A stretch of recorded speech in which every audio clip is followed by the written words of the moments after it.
हम लोग श्रीमद् भागवतम के दूसरे स्कंद के प्रथम अध्याय के पुनरावलोकन को शुरू कर रहे हैं। प्रथम स्कंद के 19वें यानी आखिरी अध्याय के अंत में पूछा गया था सुखदेव गोस्वामी जी से। श्लोक दिखाया जाए तो अच्छा रहेगा। आप उसको मंगलाचरण के द्वारा भी दिखा सकते हैं।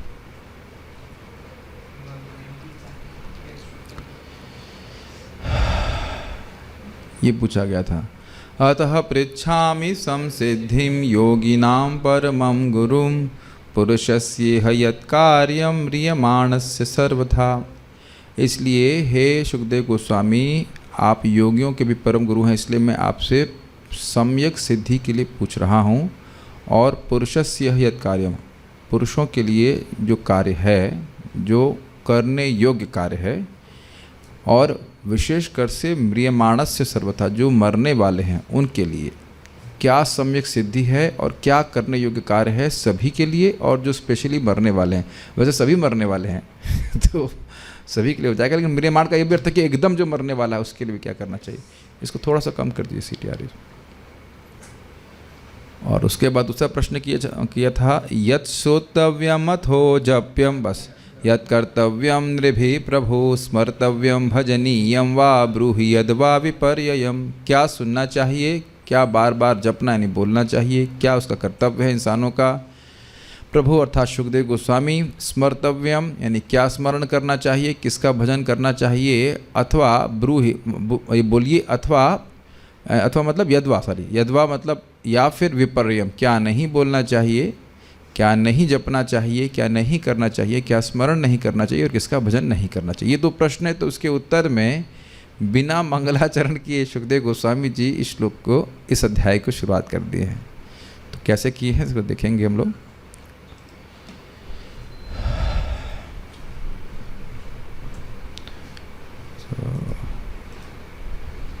एक मिनट रुकिएगा।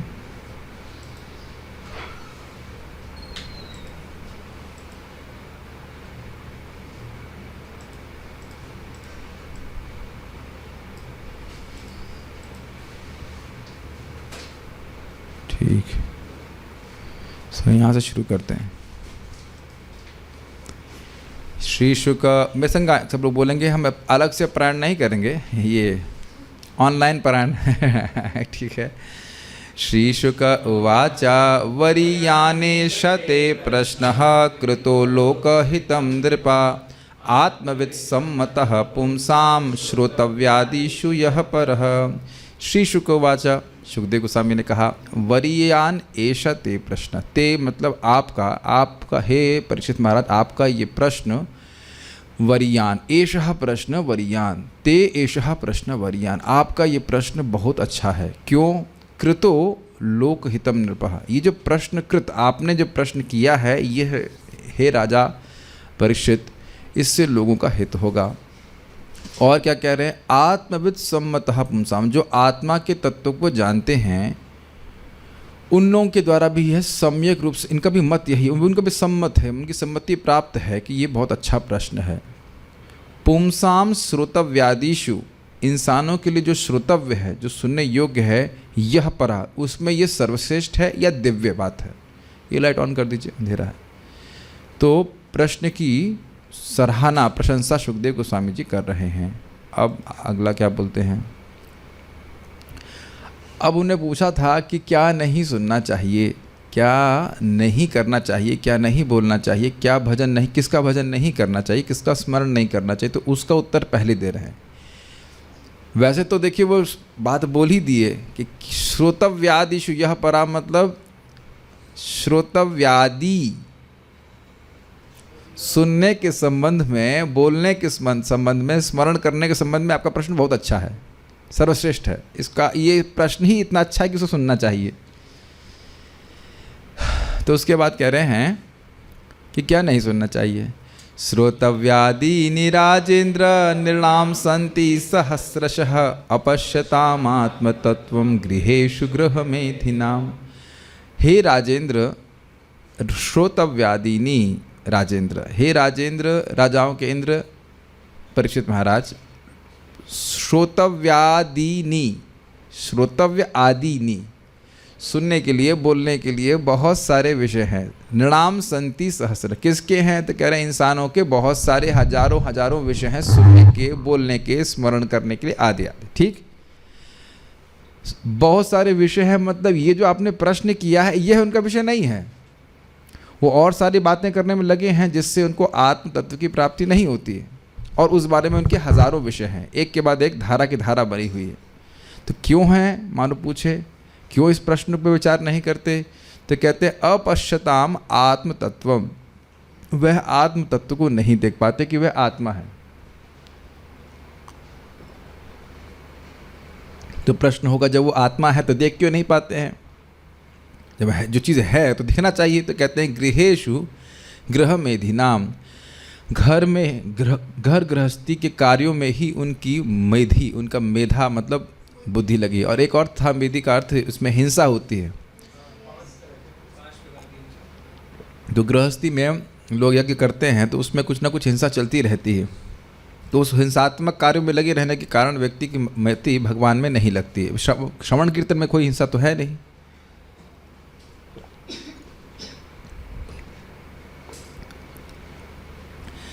आगे वो बता रहे हैं किस प्रकार से किनका भजन नहीं करना चाहिए। भगवान का भजन करना चाहिए, लेकिन व्यक्ति केवल अपने परिवार का ही भजन में लगा रहता है। कैसे लगा रहता है?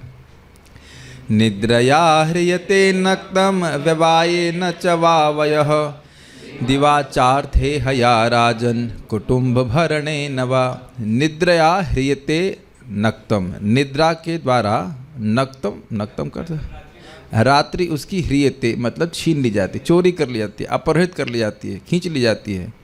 वैवाये न चा वयः, वैवाह का अर्थ होता है स्त्री संग आदि में उसका समय या उम्र समाप्त हो जाती है।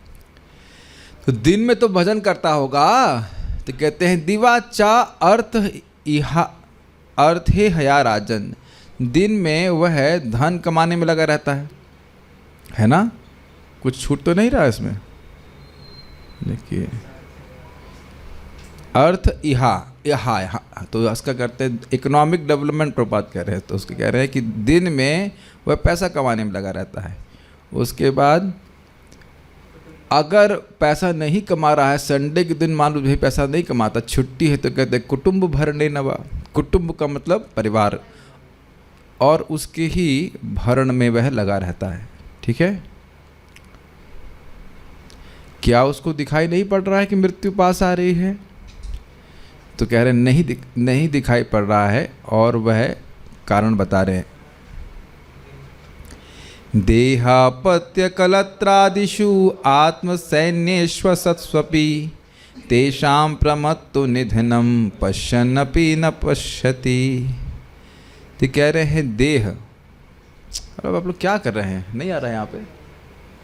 अच्छा ठीक है, तो फिर सेवा में लगे हैं तो कोई बात नहीं, ठीक है। देह, अपत्य मतलब बच्चे, कलत्र मतलब पत्नी, और आदिशु मतलब इसके संबंध में जो भी हैं। आत्म सैन्यशु, ये सेना उसने खुद ही खड़ी करी है ठीक है कि नहीं? आत्म सैन्यशु, अपनी सेना में। कौन सी सेना के कमांडर कौन है? कमांडर है पत्नी, और कमांडोज क्या है बच्चे तो ये सब तो आत्म सैन्य, और उसके संग चाचा ताऊ देवर जो भी रहते हो। हाँ ठीक है, देवर तो पति का नहीं होगा, लेकिन जो भी है मतलब ननद जो भी होता, जो भी संबंध आप जोड़ लीजिए, ससुर शाला संबंध सतह इत्यादि जो भी है आपने जोड़ लीजिए। हाँ, मित्र हो, पौत्र हो, जो कुछ भी लोग जोड़ रहे हैं, तो वो सारी सेना जो है असत्सु अपि, असत्सु का अर्थ है जो गिरेंगे ही, वो मृत्यु के आगे टिकने वाले नहीं हैं। किसी की मृत्यु आ रही है तो उसके रिश्तेदार उसको बचा नहीं सकते हैं, यद्यपि वे असत हैं, यद्यपि वह निश्चित ही वह गिरने वाले, वो ऐसी सेना है जो युद्ध में पहले ही गिर जाएगी।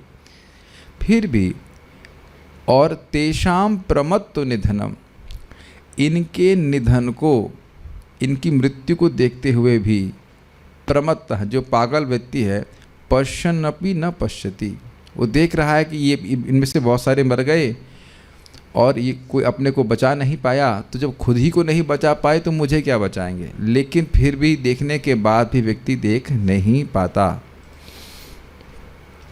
इसलिए अब वो बोल रहे हैं, इसलिए क्योंकि ये बता दिए कि किसका भजन नहीं करना चाहिए, किसका श्रवण नहीं करना चाहिए, किसका स्मरण नहीं करना चाहिए। इसलिए वाकई व्यक्ति अगर अभय को प्राप्त करना चाहता है तो उसे भगवान हरि का बारे में सुनना बोलना चाहिए। तस्मात् भारत सर्वात्मा भगवान ईश्वरो हरिः श्रोतव्यः कीर्तितव्यश्च स्मर्तव्यश्च इच्छता भयम्। इसलिए भारत अर्थात हे भरतवंशी परीक्षित महाराज, सर्वात्मा जो सभी की आत्मा है, भगवान हैं और ईश्वर हैं, उन हरि का श्रोतव्य है, उनके बारे में सुनना चाहिए। कीर्तितव्यश्च और बोलना चाहिए, और स्मर्तव्यश्च और स्मरण करना चाहिए। इच्छता अभयम अगर व्यक्ति अभय की प्राप्ति करना चाहता है। उसके बाद कह रहे हैं एतावान सांख्य योगाभ्याम स्वधर्म परिनिष्ठया जन्म लाभ परः पुंसाम अन्ते नारायण स्मृति। इसका लिंक क्या था? एनीवेज लिंक इसका भूल रहा हूँ। एतावान सांख्य योगाभ्याम, जितने भी सांख्य और सांख्य योग, योग का अर्थ क्या लिया गया था यहाँ पे?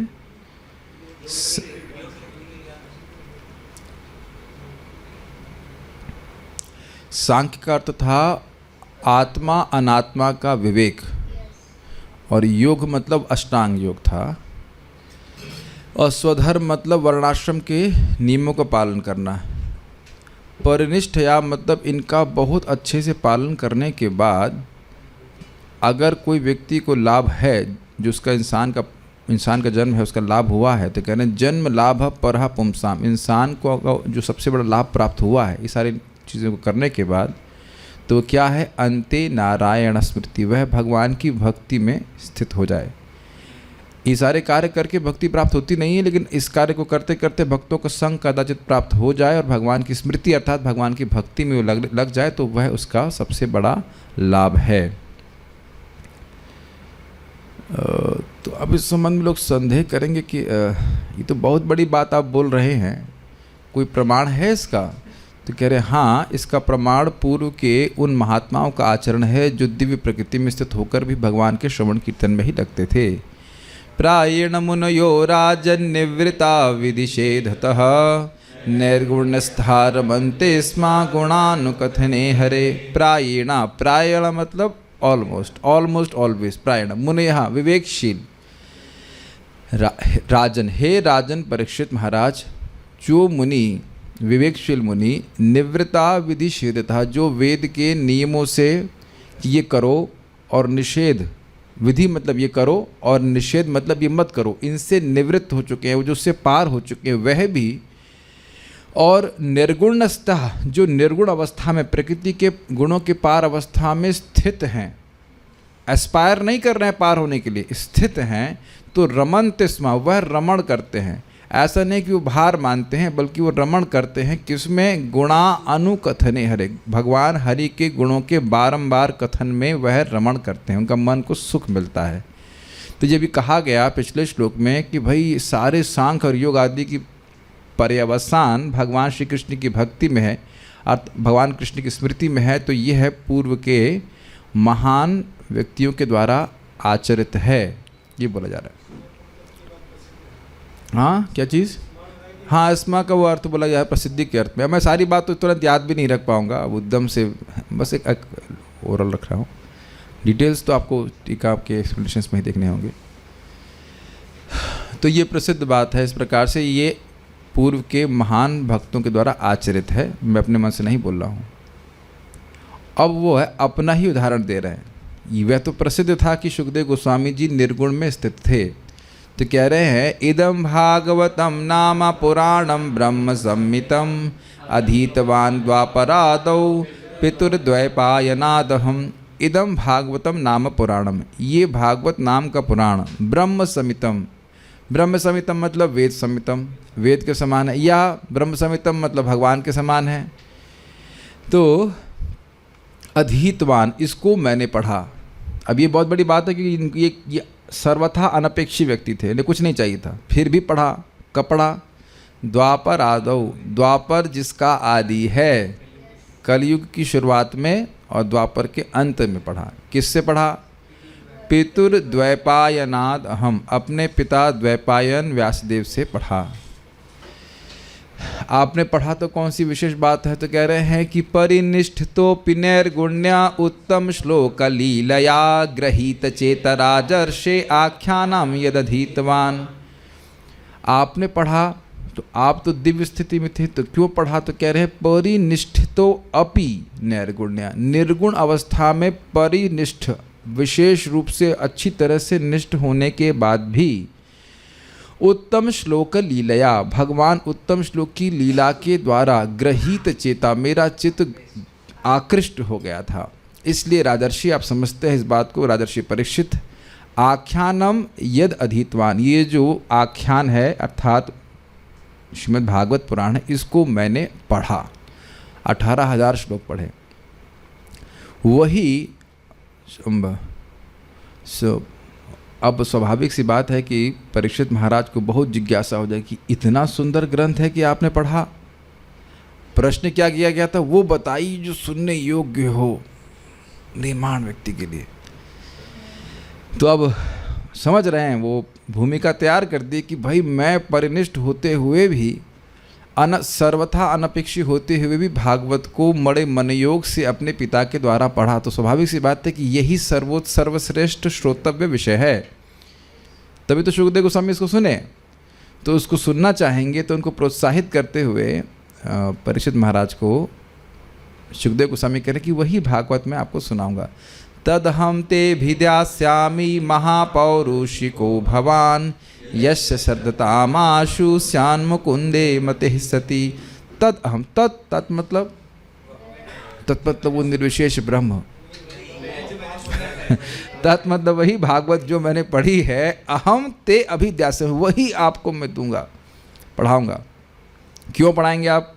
महापौरुष को भवान, महापौरुष को मतलब आप महापुरुष के भक्त हैं, महापुरुष अर्थात भगवान कृष्ण के भक्त हो, इसलिए बताऊंगा। भक्तों के लिए ही भागवत है, ये समझना होगा। उससे क्या लाभ होगा भागवत सुनने से? तो कह रहे हैं यस्य श्रद्धताम आशु, जिसकी भागवत में श्रद्धा है, आदर बुद्धि है, सुनता है बड़े आदर से, तो कह रहे आशु स्यात् मुकुंदे, बड़ी जल्दी हो जाती है मुकुंद में, मुक्ति देने वाले भगवान मुकुंद में, या मुक्ति को सुख को कुत्सित करने वाले भगवान मुकुंद में मति सती, स्थिर निष्ठापूर्वक भक्ति जाओ, और कहीं निश्चला अचल मति हो जाती है भगवान में। और यही तो आपको चाहिए था, तो ये फल आपको प्राप्त हो जाएगा, और कोई फल हमको चाहिए नहीं। लेकिन अगर मान लीजिए किसी की और भी कोई इच्छाएं हैं, तो उनको भी भगवान का कीर्तन ही करना चाहिए, यही सर्वश्रेष्ठ साधन है। इसको यहाँ पे बोल रहे हैं, एतन् निर्विद्यमानानाम इच्छताम अकुतो भयम योगिनाम नृप निर्णीतम हरेर्नामानुकीर्तनम। एतम निर्णीतम, यह निर्णीत है अर्थात सभी पूर्ववर्ती आचार्यों के द्वारा अनुमोदित है, उन्हें निर्णय कर लिया है, इस पर कोई हमको चर्चा करने की जरूरत नहीं है कि हरेर्नामानुकीर्तनम, भगवान हरि के नाम का कीर्तन, निर्विद्यमानानाम, निर्विद्यमाना नाम अर्थात जिनको हर वस्तु से निर्वेद प्राप्त है, वह भगवान कृष्ण के शुद्ध भक्त, जिन्हें कुछ भी नहीं चाहिए, उन्हें मुक्ति भी नहीं चाहिए, वह केवल भगवान को सुखी करना चाहते हैं। इच्छताम मतलब जो सभी भौतिक इच्छाओं से युक्त है, और योगी नाम अर्थात जो आत्मराम है, उनके लिए भी अकुतः भयम, जिसमें कोई भी भय नहीं हो, वैसा साधन है क्या? हरेर नामानुकीर्तनम। ठीक है। अब मान लीजिए परीक्षित महाराज के अरे इतना बढ़िया साधन है, लेकिन मेरे पास तो समय बहुत कम है, तो वैसा शोक मानो परीक्षित महाराज करें, तो उनके शोक की निवृत्ति के लिए वह 3 श्लोक बोल रहे हैं। किं प्रमत्तस्य बहुभिः परोक्षैर्हायनैरिह वरं मुहूर्तं विदितं घटते श्रेयसे यतः। किं प्रमत्तस्य बहुभिः, जो व्यक्ति प्रमत्त है उसके बहुत सारे, बहुभी का अर्थ हुआ बहुत सारे, तो कह रहे हैं बहुभी परोक्ष हायनर इह मतलब इस जगत में, परोक्ष मतलब इन एक्सपीरियंस, वो समझ नहीं पा रहा, उसका जीवन व्यर्थ जा रहा है। और हायनेर का अर्थ हुआ जीवन, मतलब वर्ष। तो कह रहे हैं किम प्रमत्त स बहुवीर परोक्षैर हायनेर, उन वर्षों का एक व्यक्ति जो अनुभवी नहीं है कि उसका समय कैसे व्यतीत हो रहा है, उसके इस जगत में बहुत से लंबे वर्षों के जीवन का क्या प्रयोजन। क्यों आप ऐसा कह रहे हैं? उससे तो अच्छा है वरम मुहूर्तम, उससे तो एक मुहूर्त अच्छा है। लंबे लंबे साल जिसमें कोई व्यक्ति अनुभव नहीं प्राप्त कर रहा, उससे अच्छा क्या है? एक क्षण या एक मुहूर्त अच्छा है। क्यों? विदितम, अगर उसको विदित आदत उसको समझ में आ गया कि मैं यह समय खराब कर रहा हूँ अपना भोग आदि में, तो बहुत अच्छा होता। ऐसा क्यों कह रहे? तो कह रहे घटते श्रेयसे यतः, यतः मतलब क्योंकि उसके द्वारा, उस ज्ञान के द्वारा कि मैंने से अपना समय केवल व्यर्थ किया है, व्यक्ति श्रेयसे अर्थात श्रेय प्राप्ति के लिए, कल्याण प्राप्ति के लिए, प्रपात कहते हैं in the matter of supreme interest, यानी अपना परम कल्याण करने के लिए घटते प्रयास कर सकता है। अब प्रयास कर सकता है का मतलब क्यों है? क्योंकि ज़रूरी नहीं है कि जिसको पता चल जाए कि मैंने अपना समय खराब किया है, वह अब केवल भगवान की भक्ति के लिए ही प्रयास किए रहे। अभी क्लास के पहली बात चल रही थी, घंटा 2 घंटा करके कुछ ग्रेजुएशन का डिग्री मिल जाए तो दिक्कत क्या है? जिस चीज़ के से कोई फ़ायदा नहीं है उसके लिए 2 घंटा भी लगाने का क्या प्रयोजन है? मैं कहूँ कि 2 घंटे में, चलिए 2 घंटे में आप कुछ भूसा तो गिन ही लेंगे ना, तो ये सेवा करना चाहेंगे? किसी को सेवा चाहिए भूसा गिनने की, भूसा के कण गिनने की? और डिग्री दी जाएगी आपने 100 भूसे के कण के लिए। हम ज़्यादा व्याख्या नहीं कर रहे हैं, लेकिन श्लोक सुन रहे हैं, लेकिन हाँ श्लोक समझ में आ गया, हाँ समझ में आ गया, हाँ समझ में आ गया, समझ में आ गया, समझ में आ गया। अरे भाई पैसा कमाना समझ में आता है, चलो भाई परिवार चलाना महत्वपूर्ण कार्य है, भजनीय तो कुटुंब है ही, इत्यादि जो भी है ना, उससे पैसा कमाना ना कुछ करना है। कुछ लोग जो कि परोक्ष हैं, जिनका जीवन इनएक्सपीरियंस्ड है, उनको चुप कराने के लिए, जो कि अन्यथा कभी चुप होंगे भी नहीं, जो व्यक्ति को एक मुहूर्त नहीं बहुत सारा समय मिला है फिर भी, और उसको विदित हो चुका है कि समय बर्बाद हुआ, फिर भी लोग और बर्बाद करने के चक्कर में क्या कहा जा सकता है ना? तो कोई बात नहीं, सुनते रहिए, अभी तो बहुत समय है। किम प्रमत्तस्य बहुवी, हाँ बहुत अच्छा श्लोक है ये, समझ में आ गया?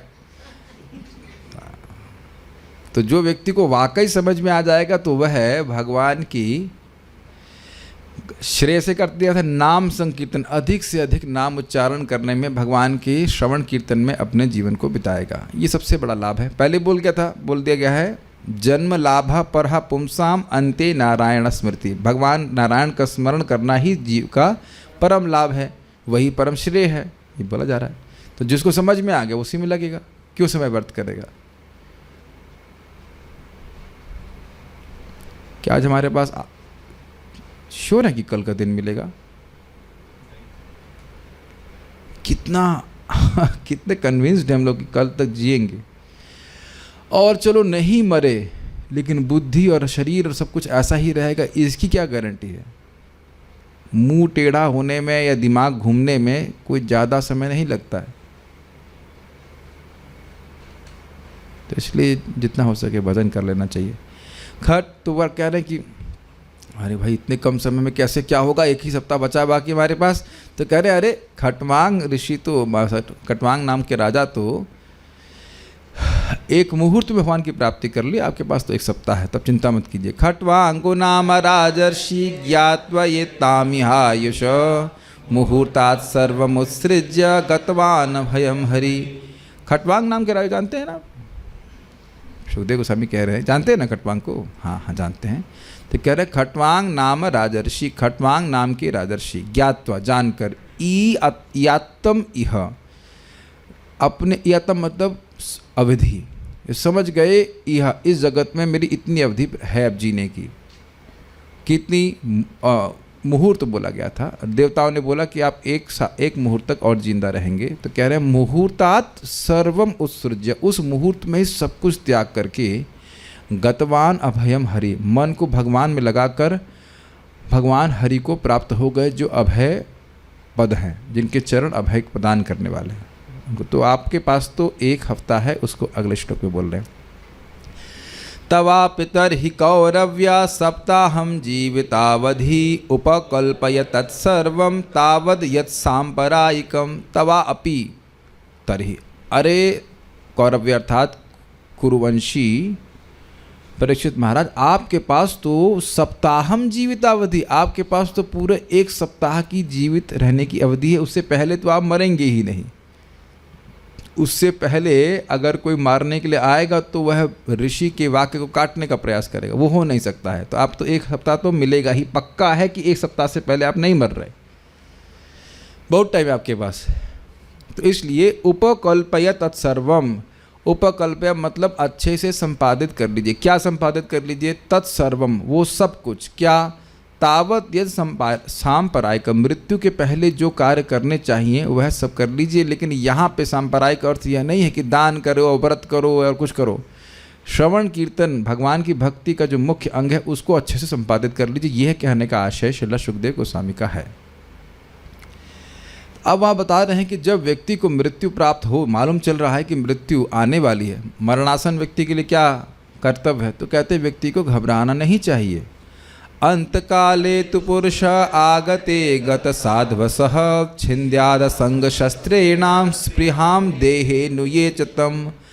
अंतकाले तु, लेकिन जब व्यक्ति को मालूम चल जाए कि अब मृत्यु आने ही वाली है, वैसे हम लोग को मालूम नहीं चलता, लेकिन मालूम चल जाए, भगवान ने कृपा कर दी कि भाई कुछ ऐसा व्यवस्था हो गई, मालूम ही चल गया कि अब आने ही वाली है मृत्यु। उसके भी कुछ सिम्टम होते हैं लेकिन धर्म नहीं जा रहे। अंतकाले तो पुरुष आगते गत साध्वसः, गत साध्वसः का मतलब होता है, गत साध्वसः का मतलब है कि व्यक्ति को भय से मुक्त होना चाहिए। स्मरण रखना चाहिए कि मैं आत्मा हूँ, मर नहीं सकता। तो व्यक्ति को जब देख लिया कि मृत्यु आने वाली है तो व्यक्ति को घबराना नहीं चाहिए। क्या करना चाहिए? छिंदाद असंग शस्त्रेणा, असंग अनासक्ति के शस्त्र के द्वारा काट देना चाहिए। क्या काट देना चाहिए? स्पृहाम देहे, देह में जो भोगने की आसक्ति है उसको त्यागे। और देह अनु, देह के जो पीछे हैं, पत्नी उसके पीछे है, पत्नी के पीछे बच्चे हैं, और बच्चों के भी हो सकते हैं और पीछे हों, पौत्र इत्यादि भी लगे हों, उन सब में जो आसक्ति है उसको व्यक्ति काट दे। तो काटने के बाद घर के बेडरूम में ही रहूं, कहते हैं ना, वहाँ से निकलो, क्योंकि हो सकता है कि लाला को देखकर फिर आसक्ति हो जाए। छोटा वाला तो अभी बस थोड़ा ही बड़ा हुआ है, मात्र 25 साल का है। कैसे जिएगा? उसको तो पता भी नहीं है कि हल्दी मैंने कहाँ रखवाई है। ये हमने देखा है अपने आंखों के सामने। इसलिए प्रव्रजित व्यक्ति को निकल जाना चाहिए। अब कभी देखे ऐसे घर में मर रहा होता है बुढ़ा, लेकिन बोलेगा हल्दी कहाँ रखा है, चावल कहाँ रखा है, ये होगा, तुमको कहाँ रखा जाएगा इसके बारे में चिंता नहीं होती। जो भी है, तो कह रहे हैं कि भाई आसक्ति को काट करके अब घर से निकले। गृहात् प्रव्रजितो धीरः पुण्यतीर्थ जलाप्लुतः शुचौ विव्यक्त आसीनो विधिवत कल्पितासने। गृहात् प्रव्रजितो, घर से बढ़िया से निकल जाए, अब पीछे मुड़कर देखे नहीं कि उस पे तो मेरा नाम लिखा हुआ है। सुना आपने वो क्या कहते हैं जनरली, ये फलाने का निवास, ये इत्यादि इत्यादि। ऐसा लग रहा है कि शाश्वत काल तक यही रहने वाले हो। तो गृहात् प्रव्रजितः, व्यक्ति को घर से निकल जाना चाहिए। धीर, आत्मसंयमी होना चाहिए। ये दिखा रहा है यम को। अष्टांग योग का विधि का वर्णन अब शुरू कर रहे हैं। क्यों कर रहे हैं? क्योंकि वहाँ बहुत से चेले थे अष्टांग योग के, तो वो कहेंगे क्या आप ये श्रवण कीर्तन के बारे में बता रहे हैं, हम नहीं सुनेंगे, चलते दूसरी जगह कहीं कथा सुनने के लिए। तो इसलिए उनको भी समेटने के लिए अपने संग तो अष्टांग योग की विधि का वर्णन कर दिए। धीरा शब्द आत्मसंयम, तो यह है अष्टांग योग के यम को बता रहा है। पुण्य तीर्थ जलाप्लुतः, पुण्य तीर्थ वहाँ से गंगा आदि के पास में जाए और वहाँ पे जल से नहाता ही रहे बार बार, बस बाल गीले ही रहने चाहिए, ऐसे कह लीजिए। तो ये नियम को बता रहा है। शुचौ विविक्त आसीने, पवित्र और एकांत स्थान में आसीन होना चाहिए। किस प्रकार से? विधिवत कल्पितासने, विधि के अनुसार।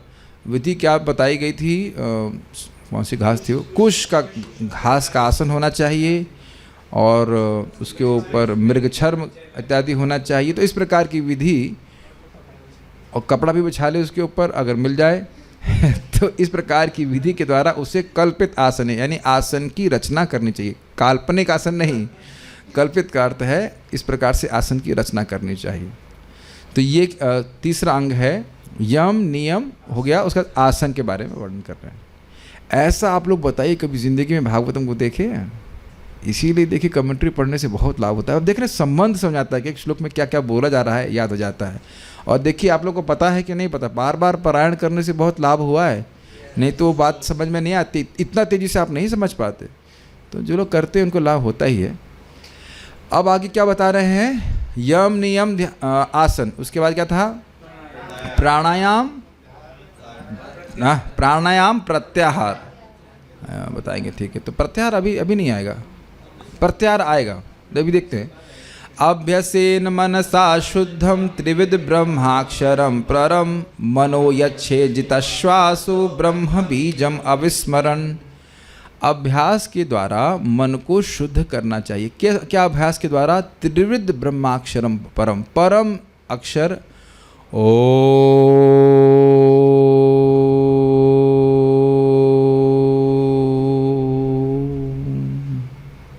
तुरंत वाइब्रेशन चेंज हो जाता है, अ उ म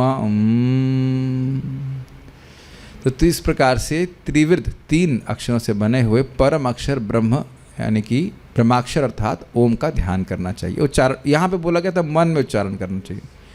मनः यच्छे जिताश्वास, यच्छे जिताश्वास का अर्थ क्या किया है कि वर्ष में। तो यहाँ पे प्राणायाम के बारे में बोल रहे हैं। आसन को सिद्ध करने के बाद ही प्राणायाम किया जाता है। तो अगर आसन सिद्ध नहीं है तो हम चलते चलते प्राणायाम नहीं कर सकते। यह कोई कहे कि हम बर्गर खा रहे हैं और प्राणायाम कर रहे हैं, ऐसा नहीं चलता है। ये ध्यान रखिएगा। वैसे अगर आप एक्सरसाइज मतलब शरीर को ठीक रखने के लिए भी करते हैं तब भी पहले आसन करते हैं फिर प्राणायाम करते हैं। ध्यान रखना, कभी प्राणायाम करके आसन नहीं किया जाता है। प्राणायाम सूक्ष्म है और आसन स्थूल है। तो पहले आसन के द्वारा, आसन या सूर्य नमस्कार या जो कुछ भी कर रहे हैं पहले वो कर लीजिए, उसके बाद प्राणायाम करना, उल्टा नहीं करना पहले। जस्ट एक पॉइंट बोल दे रहा हूँ। तो मना यच्छे जिताश्वास हो, तो मन को भी अपने ब्रीदिंग प्रोसेस जो मतलब कुत्ते की तरह अपना नहीं चाहिए, व्यक्ति को श्वास के ऊपर कंट्रोल रहना चाहिए। और ब्रह्म बीजम अविस्मरण, ब्रह्म बीज अर्थात ओम को कभी विस्मरण नहीं करना चाहिए। तो ये हो गया प्रत्याहार, क्षमा कीजिएगा प्राणायाम। अब प्रत्याहार और धारणा के बारे में बोल रहे हैं अगले श्लोक में 18वें में। देखिए, नियच्छेद विषयेभ्योक्षान मनसा बुद्धि सारथी मन कर्मभिराक्षिप्तम शुभार्थे धारये धिया। नियच्छेद विषयेभ्योक्षान, अक्षान मतलब आँख है ना, लेकिन उसके उपलक्षण में सभी सारी इंद्रियां। अक्ष मतलब आँख, तो आँख नाक कान जो भी हैं, जो ज्ञान इंद्रियां हैं, उनको नियच्छेद विषयेभ्य, उनके उन विषयों से खींचना होगा। आँख को स्पर्श से नहीं खींचना होगा आँख को रूप से खींचना होगा।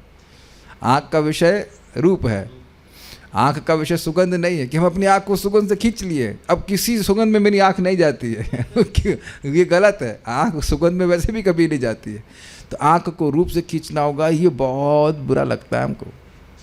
जो बहुत अच्छी लग रही वस्तु कौन उसको देखना नहीं चाहेगा, या फिर कोई अच्छी वस्तु सूंघने को लग रही तो कौन नहीं सूंघना चाहेगा, समझ गए। लेकिन जो भी है वो उसका उससे नुकसान हो रहा है तो व्यक्ति को खींचना चाहिए। समझ में आया? नियच्छेद विषयोभ्योक्षान, जितने भी विषय हैं अक्ष अर्थात उसके उपलक्षण में सभी इंद्रियों के, ज्ञान इंद्रियों के, वहाँ से इंद्रियों को खींचे। कैसे? मनसा, मन के द्वारा। और मन को कैसे इस प्रकार से करे तो कह रहे हैं बुद्धि सारथी। मन जो है वह रस्सी की तरह है, इंद्रियां घोड़ों की तरह है, और बुद्धि चैरिएटर सारथी की तरह जो उसको खींचती है। ठीक है, तो ये है प्रत्याहार की विधि है। कितने हो गए? यम नियम आसन प्राणायाम प्रत्याहार तक पहुंच गए। मनः कर्म भी आक्षिप्तम, और मन जो भौतिक भोग के कारण सकाम कर्मों या भौतिक इच्छाओं से आक्षिप्त है, डिस्टर्ब्ड है, उसको शुभार्थे शुभ अर्थ में भगवान विष्णु के स्वरूप में धारयेत धिया, अपनी निश्चयात्मक बुद्धि के द्वारा धारणा करनी चाहिए। तो यहाँ पे धारणा भी आगे, धारणा का अर्थ होता है भगवान के समग्र रूप की धारणा करना। भगवान का ये रूप है, इस प्रकार से उसमें लगाना चाहिए। Is it okay? आगे क्या करते हैं देखिए। अब धारणा से ध्यान के स्तर पर जाए। तत्रेकावयवं ध्यायेत् अव्युच्छिन्नेन चेतसा मनो निर्विषयं युक्त्वा ततः किंचन न स्मरेत् पदम तत्परमं विष्णोर्मनो यत्र प्रसीदति तत्र एक अवयवं ध्यायेत्। अब वह भगवान के स्वरूप के एक एक अवयव का ध्यान करे। तो ये धारणा के बाद क्या आया? ध्यान की स्थिति, भगवान के चरण का, भगवान की आँख का। पहले वो समग्र रूप में भगवान के रूप का ध्यान कर रहा था या धारणा कर रहा था, अब वह ध्यान कर रहा है एक एक अंग की। Is okay? लेकिन अव्युच्छिन्नेन चेतसा, अर्थात भगवान के समग्र रूप को की धारणा को छोड़ के नहीं करे। भगवान के रूप को देख रहा हूँ और उसके बाद उनके विभिन्न अंगों की धारणा करे, समाज चाहिए, ध्यान लगाए उसके ऊपर। मनो निर्विषयम युक्त्वा, इस प्रकार मन सभी प्रकार से के विषयों से मुक्त हो जाए। और ऐसे मन से युक्त होकर, जो मन हर प्रकार के विषय से निर्विषय हो गया है, मतलब पवित्र हो गया है, ऐसे मन से युक्त होकर ततः किंचन न स्मरत, अब उसके बाद वह किसी चीज़ का स्मरण न करे। तो ध्यान के बाद क्या आता है? समाधि, उसका वर्णन हो रहा है। पदम तत्परमं विष्णु मनो यत्र प्रसीदति, भगवान विष्णु ही परम पद हैं, वहाँ पे मन प्रसन्न हो जाता है, उसको प्राप्त करके मन अत्यंत सुखी हो जाता है। तो सम्यक रूप से उन्हीं में एब्जॉर्ब हो जाता है। तो समाधि का वर्णन भी हो गया। Is all right? All okay? यहाँ पे ध्यान और समाधि का वर्णन हो रहा है। ठीक है? ध्यान का वर्णन हुआ तत्रेकावयवं ध्यायेत् अव्युच्छिन्नेन चेतसा से। उसके बाद समाधि को यहाँ से ले लीजिए। मनो निर्विषयम युक्त्वा, ऐसा मन पवित्र हो गया ध्यान के द्वारा कि विषय का चिंतन हो ही नहीं रहा है। ऐसे मन से युक्त होकर तथा किंचन न स्मृत, अब किसी चीज़ का स्मरण नहीं हो रहा है। तो फिर ये समाधि का वर्णन होने लग गया। समाधि में मन अब कहीं और नहीं जा रहा है, केवल भगवान में जा रहा है। वो कैसे भगवान है? पदम तत्परमं विष्णु मनो यत्र प्रसीदति, वह भगवान विष्णु ही उनका पद अर्थात उनका स्वरूप वह परम है, वह दिव्य है, और वही मन रमण करता है, वही मन को सुख मिलता है। ये बात बोला। अब मान लो इस प्रकार से समाधि में स्थित है, फिर भी रजोगुण तमोगुण के द्वारा उसका मन आक्षिप्त हो जाए, तब क्या करें? तो कह रहे हैं फिर उन्हीं भगवान में ही धारणा करनी चाहिए। रजस्तमोभ्याम आक्षिप्तम विमूढ़म मन आत्मनः यच्छेधारणया धीरो हन्ति या तत्कृतं बलम। रजस्तमोभ्याम आक्षिप्तम विमूढ़म मन आत्मनः, अगर व्यक्ति का मन रजोगुण और तमोगुण के द्वारा आक्षिप्त या विमूढ़ हो जाए, यानी रजोगुण के द्वारा आक्षिप्त यानी डिस्टर्ब हो जाए, या तमोगुण के द्वारा विमूढ़ हो जाए, भ्रमित हो जाए, तो उसको आत्मनः अपने ही द्वारा यच्छेद का अर्थ क्या लिया गया है? लाना चाहिए ना। यच्छेद का मतलब है कि गेट इट रेक्टिफाइड, ठीक कर देना चाहिए, सुधार देना चाहिए। कैसे? धारणा के द्वारा। किसको? धीर पुरुष को, जो आत्म स्वयं है, उसके लिए ऐसा संभव है कि इसी धारणा के द्वारा, जैसे उसने पहले मन को पवित्र किया था, कदाचित समाधि की अवस्था के बाद भी अगर मन उसका डिस्टर्ब होता है तो फिर उसको भगवान की ही धारणा करनी चाहिए। हंति या तत्कृतम मिलम, जो इन रजोगुण और तमोगुण के द्वारा कृत मल हैं, वो मल क्या थे? आक्षिप्त और विमूढ़, मतलब उसके मन को या तो द्वेलित कर देते हैं या फिर मन को मोहित कर दे रहे हैं, तो उसको वह यह धारणा, भगवान विष्णु की धारणा नष्ट कर देगी। ठीक है? उसके बाद कह रहे हैं कि इस प्रकार की धारणा से व्यक्ति बहुत जल्दी ही भक्ति के पद को प्राप्त करता है। यहाँ योग मिश्रित भक्ति का वर्णन हो रहा है। यस्याम संधार्यमाणायाम योगिनो भक्ति लक्षणः आशु संपद्यते योगा आश्रयम भद्रमिष्यतः। यस्याम संधार्यमाणायाम, जिन भगवान हरि के स्वरूप की धारणा करने से, धार्यमाणायाम मतलब धारणा को क्रियामाण करने से योगिनः भक्ति लक्षणः आशु संपद्यते योगा, वह योग जो भक्ति के लक्षण से युक्त है उसको योगी जन आशु संपद्यते, बहुत जल्दी संपादित कर लेते हैं, अर्थात प्राप्त कर लेते हैं, अर्थात भक्ति को प्राप्त करते हैं, भक्ति लक्षण योग को प्राप्त करते हैं। कैसे? आश्रयम भद्रम इक्षता, जो भद्र के आश्रय हैं, जो कल्याण के आश्रय भगवान विष्णु हैं, उनको इक्षता, उनको देखते हुए, उनका बार बार ध्यान करते हुए व्यक्ति योग संपादित कर लेता है। तो स्वाभाविक सी बात है कि उस धारणा के बारे में पूछेंगे परीक्षित महाराज, अरे भक्ति प्राप्त कर लेता है तो वो धारणा क्या है? लेकिन ये समझिए कि ये उनके लिए प्रश्न नहीं है। अष्टांग योग या इधर उसके बारे में उनको कोई जिज्ञासा नहीं है, लेकिन जैसे अन्य लोगों को सम्मिलित करने के लिए सुखदेव गोस्वामी बोले, तो वह भी राजन भी यानी परीक्षित महाराज भी इस धारणा के विषय में पूछ रहे हैं। इनकी विशेष खुद अपनी कोई रुचि नहीं है, वह तो भगवान के श्रवण कीर्तन में ही रुचि रखते हैं, लेकिन नए लोगों के लिए, नौसिखिए आध्यात्मवादियों के लिए प्रश्न किया जा रहा है, लोकहित के लिए किया जा रहा है। राजो उवाचा यथा संधार्यते ब्रह्मन् धारणा यत्र सम्मता यादृशी वा हरेदाशु पुरुषस्य मनोमलम।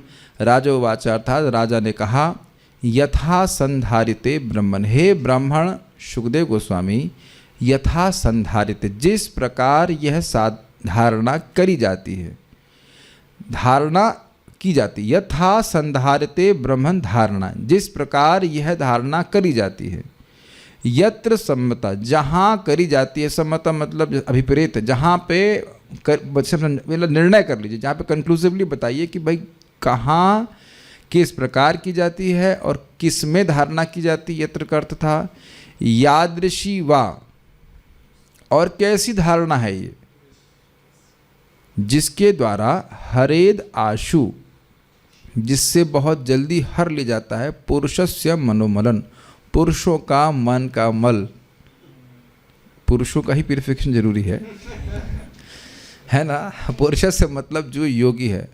Can the light be brought back Shyam सुंदर रूप? हाँ, जो योगी है उसके मन का मल अर्थात मन की चंचलता हर ली जाए, उस धारणा का वर्णन कीजिए। ये बड़ा अच्छा प्रश्न है। इधर बात हम वहाँ नहीं बोले थे कि देखिए जो विराट रूप के धारणा का वर्णन किया जाएगा वह मन की चंचलता को दूर करने के लिए ही है, उससे अधिक नहीं।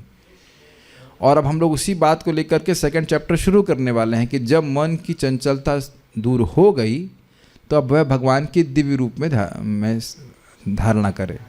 Is it all okay? प्रश्न इंपॉर्टेंट है यहाँ पे। मन का मल यानी कि मन का मल है चंचलता। तो आप जान रहे हैं, सुन ही रहे कई दिनों से कि विराट रूप में व्यक्ति का मन अभी किस स्वभाव वाला है, वो जगह जगह जाता है, लेकिन जगह जगह जाकर वस्तुओं के द्वारा वह भगवान का स्मरण करता है तो उसके मन के मल साफ होता जाता है, भोग की वासना साफ होती रहती है। Is it okay? तो ये धारणा भगवान की प्राप्ति नहीं कराने वाली है, भगवान मन की चंचलता को दूर करने वाली है और उसकी आवश्यकता होती है। ठीक है? तो जो व्यक्ति सीधे भगवान के दिव्य स्वरूप के ध्यान नहीं कर सकता, जिसका पिछले श्लोकों में वर्णन हुआ अभी, वह भगवान के विराट रूप में ध्यान करना शुरू करे और उसके द्वारा अपने मन को पवित्र करे। श्री शुक उवाच जितासनो जिताश्वासो जितसंगो जितेन्द्रियः स्थूले भगवतो रूपे मनः संधारयेत्। यह श्लोक तो याद ही हो गया होगा, इतनी बार बोला गया है। जितासन, आसन को जीत ले, अभ्यास के द्वारा आसन के कष्ट को दूर कर दे। ये नहीं कि अरे भाई साइटिका का पेन हो रहा है, ये सर्वाइकल स्पॉन्डिलाइटिस हो रहा है तो अस्पताल में ही भर्ती रहो, अब तुम भजन क्या करोगे बताइए? है कि नहीं? आसन को जीत ले, आसन को उठने ना दे अपने ऊपर। बड़ा कठिन है एक्चुअली, बहुत कठिन है ना। ये करना है, वो करना है, पानी पीना है, बाथरूम जाना है, ये जाना है, वो करना है, ऐसा करना है इत्यादि। बहुत लंबी क्लास है, 3 घंटा हो गई, जो भी आप कुछ सोचते हो, ये सब मन की चंचलता है। यद्यपि हम रोज़ नहीं कर रहे हैं 3 घंटा, सभी में होता है, ऐसा नहीं कि आप भी में हो रहा है, सब में होता है। बहुत लंबी क्लास हो रही है, ये है वो है, जो कुछ भी है, बाहर जाके मुझे और भागवतम डिस्कशन करनी है, हमारा समय वेस्ट हो रहा है यहाँ पे, है कि? हाँ, प्रचार करना है किस चीज़ का, वो प्रश्न वो थोड़ा संदेहास्पद है। लेकिन जो भी है, जितासन, 3 घंटे अगर कोई व्यक्ति एक आसन पे बैठ जाए तो वह जितासन हो जाता है। वैसे अद्भुत बात है कि दुकानों पे ये शायद देखा जाता है, वो लाला जी बैठे रहते हो जितासना 3 घंटा 12 घंटा बैठा रहेगा। होता है। आप लोगों को पता नहीं ऐसा अनुभव है कि नहीं, लेकिन कभी दुकान पे बैठे और दुकान खूब चल रही हो तो वहाँ से हटने का मन नहीं करता एकदम। हाँ, और वो पता नहीं वीडियो गेम भी हमने सुना, लोग बैठ जाते हैं तो खाना वाना खाना सोना पानी तक पीना भूल जाते हैं, मैंने सुना है ऐसे।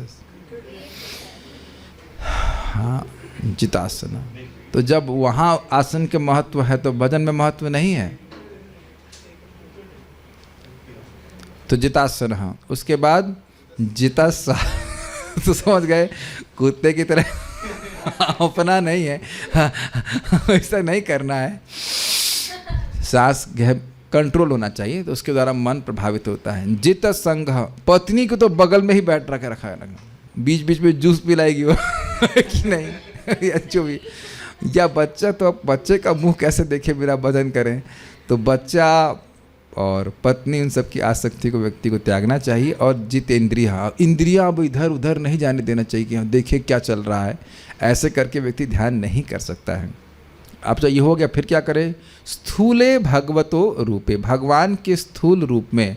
अब ये समझ लेना चाहिए कि भगवान का कोई स्थूल रूप नहीं होता है, तो ये काल्पनिक है।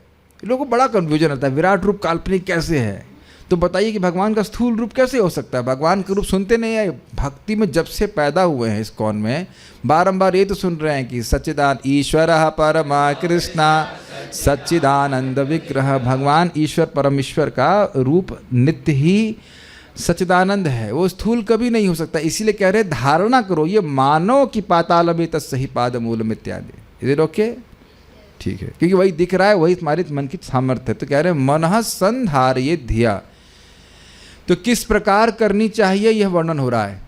यथा, यत्र और यादृशी, ये 3 प्रश्न थे। तो यथा किस प्रकार धारणा करें यहाँ बता रहे हैं, भगवान के, और ये भी उत्तर हो गया, यत्र का भी हो गया, कहाँ करे, भगवान के स्थूल रूप में करे, उसी का वर्णन आगे हो रहा है। विशेषस्तस्य देहोयं स्थविष्टश्च स्थवीयसाम यत्रेदं व्यज्यते विश्वं भूतं भव्यं भवच्च सत्। विशेषस्तस्य देह अयम स्थविष्टश्च स्थवीयसाम। विशेष का मतलब यहाँ पे है ब्रह्मांडात्मक। इस ब्रह्मांड की जो पूरी ये ब्रह्मांड है, अब ब्रह्मांड के अंदर जो 14 भुवन कह लीजिए, उसमें जो वस्तुएं हैं या जो ग्रह आदि हैं, तस्य देहो अयम विशेषस तस्य देहो, उन विराट पुरुष का यह देह है। वह विराट पुरुष का देह कैसा है, तो कह रहे हैं स्थविष्टश्च स्थवीयसाम। इस जगत में जितनी भी स्थूल वस्तु है उससे स्थूलतर है, ये सब स्थूलतम देह है, उससे बड़ा और कुछ नहीं है। यत्र इदम व्यज्यते, इस जगत में जहाँ व्यज्यते प्रकट होते हैं, देखे जाते हैं, विश्वम, विश्व के, भूत, विश्वम सत, विश्व के जो भी कार्य हैं, इफेक्ट हैं, वो देखे जाते हैं। कब देखे जाते हैं, भूतम भूतकाल में, भव्यम भविष्य काल में, भवच्च वर्तमान काल में। यानी इससे बाहर ना तो कुछ देखा जाता है ना सुना जाता है। किससे बाहर, विराट पुरुष के बाहर कुछ नहीं देखा जाता, कुछ नहीं सुना जाता। तो इसमें ही धारणा करनी चाहिए। तो अच्छा है ना, धारणा ऐसी जगह की जा रही जिससे बाहर धारणा कर ही नहीं जा सकती। आसान है कि नहीं?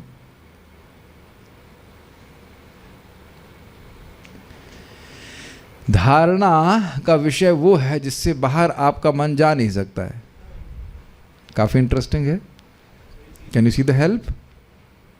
मन जब उस वस्तु से बाहर सोच ही नहीं सकता है तो उसी में घूमेगा, और जहाँ घूमेगा वहाँ भगवान का स्मरण करना है, तब तो मन पवित्र होता जाएगा ही, होता जाता है कि नहीं। विराट रूप से बाहर कुछ सोच नहीं सकते, और जहाँ सोच रहे हैं वहाँ भगवान का स्मरण करने की ट्रेनिंग दी जा रही है, तो मन पवित्र होता जाएगा कि नहीं। Got it? चलिए, तो अब क्या कह रहे हैं, उस विराट पुरुष का फर्दर वर्णन कर रहे हैं। अंडकोशे शरीरेस्मिन् सप्तावर्ण संयुते वैराजः पुरुषो योऽसौ भगवान धारणाश्रय। ये सभी यत्र प्रश्न का ही उत्तर चल रहा है, किस में धारणा करनी चाहिए। अंडकोश में, इस ब्रह्मांड के कोश में। अब हम और व्याख्या नहीं करेंगे, फॉर व्याख्या कैन रेफर टू श्लोक। बड़ी मेहनत करी गई थी, बहुत झगड़ा हुआ था उसमें, मेरे ख्याल से डबल बार किया था श्लोक ना, हाँ 2 बार 2 दिन पढ़ाया हूँ, तो प्राण वहाँ बहुत खर्च किया गया है, तो उसको वहाँ पे आप ग्रहण कर लीजिएगा। अब और एक्सप्लेनेशन, एक बार जो श्लोक पढ़ाया गया है उसके बारे में दोबारा एक्सप्लेनेशन की उम्मीद ना करें, उसके लिए रिकॉर्डिंग सुन लें। होता है ना, बिजनेस में बोलते हैं ना, सो ठीक है। अंडकोशे शरीरे अस्मिन, इस ब्रह्मांड के अंदर ये विराट पुरुष का शरीर है।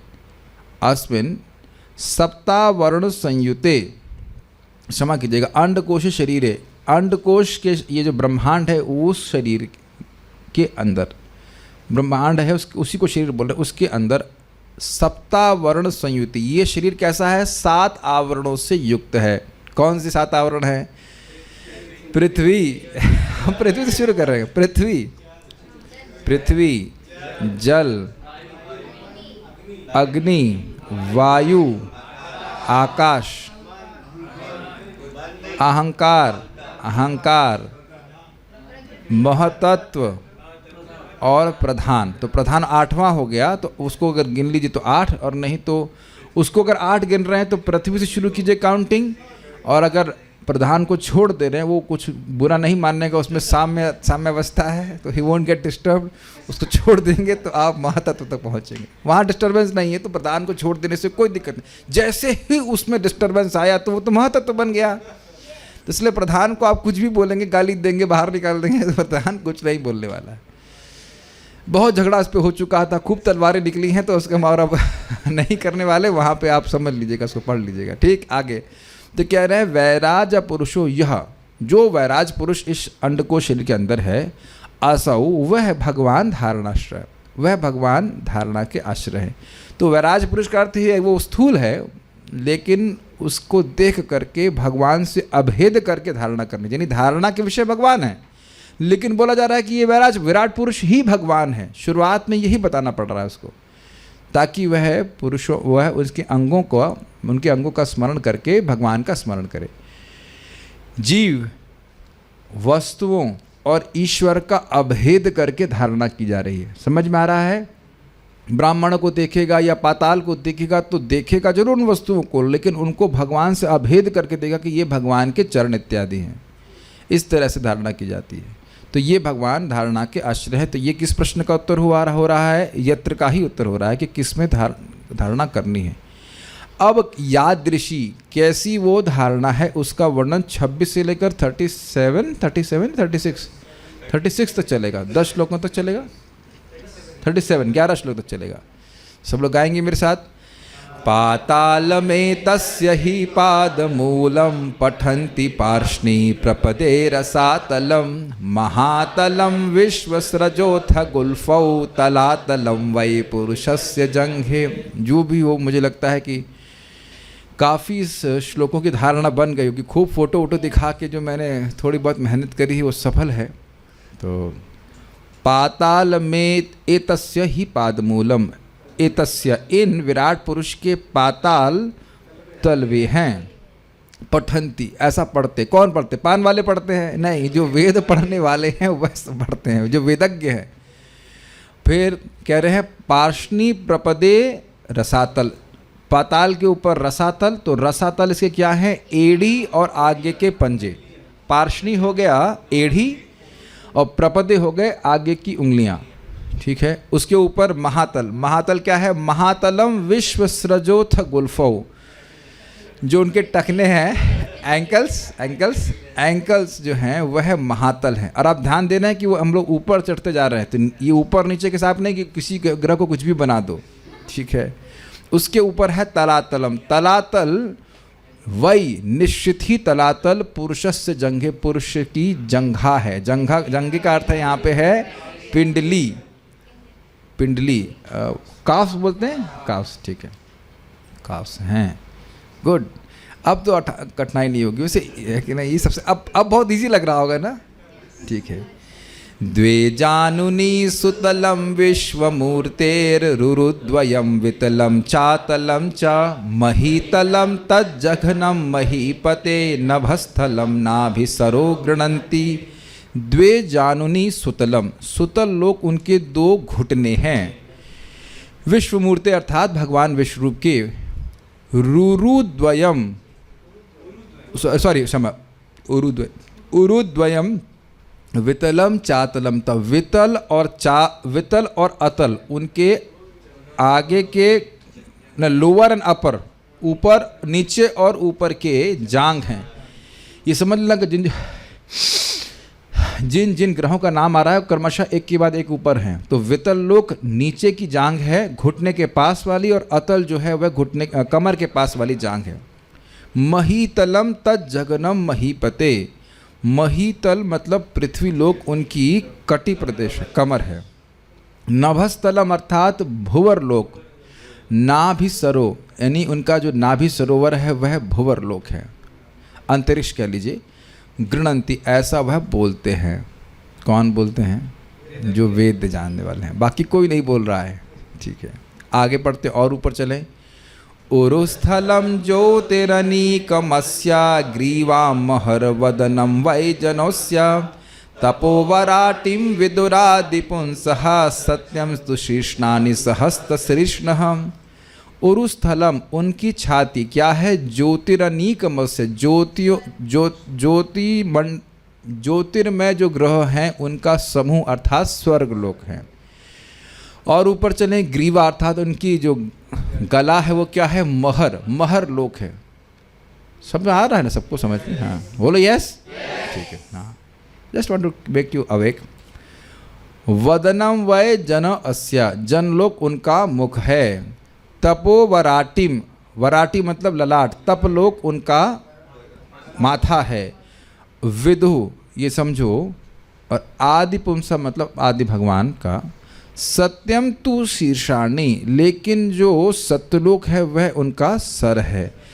कितने सर हैं उनके? कह रहे हैं सहस्त्र शीर्षण हैं, जिनको 1000 मुख वाले पुरुष के रूप में जाना जाता है, उनका सत्यलोक उनका सिर है। वहाँ तक पहुँच गए। अब क्या कह रहे हैं? ये बड़ा कठिन श्लोक था भाई। इंद्रादयो बाहवो आहुरुस्रा कर्णौ दिशः कर्णौ दिशः श्रोत्रममुष्य शब्दः नासत्यस्रो परमस्य नासे ग्राणवस्य गंधो मुखमग्निरिद्धः। इंद्रादयो बाहव आहुरुस्राः, इंद्रादि आदि उनके बाहु हैं। उसराह उत्तरागण, देवतागण। उसरा का अर्थ था चमकदार, चमकने वाले देवता इंद्र आदि उनकी बाहु हैं।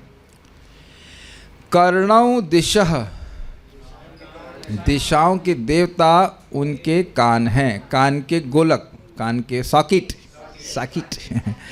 और श्रोत्रम अमुष्य शब्द, इन अमुष्य इनकी श्रोतेंद्रिय इस जगत का शब्द है। नासत्य दसरो परमस्य नासे, नासत्य दसरो मतलब अश्विनी कुमार इनकी परमस्य भगवान की नासिका है। दोनों एक में, एक दोनों दो है, दो नासिका में अश्विनी कुमार है। घ्राणस्य गंधो, इनकी घ्राणेन्द्रिय इस जगत में गंध है। और मुखमग्निरिद्ध, देदीप्यमान अग्नि इनका मुख है। दूसरा कौन है? ब्राह्मण भी है। गुड, मैं बहुत प्रसन्न हो रहा हूँ कि आप लोग इतनी जल्दी संस्कृत सीख गए। Very good.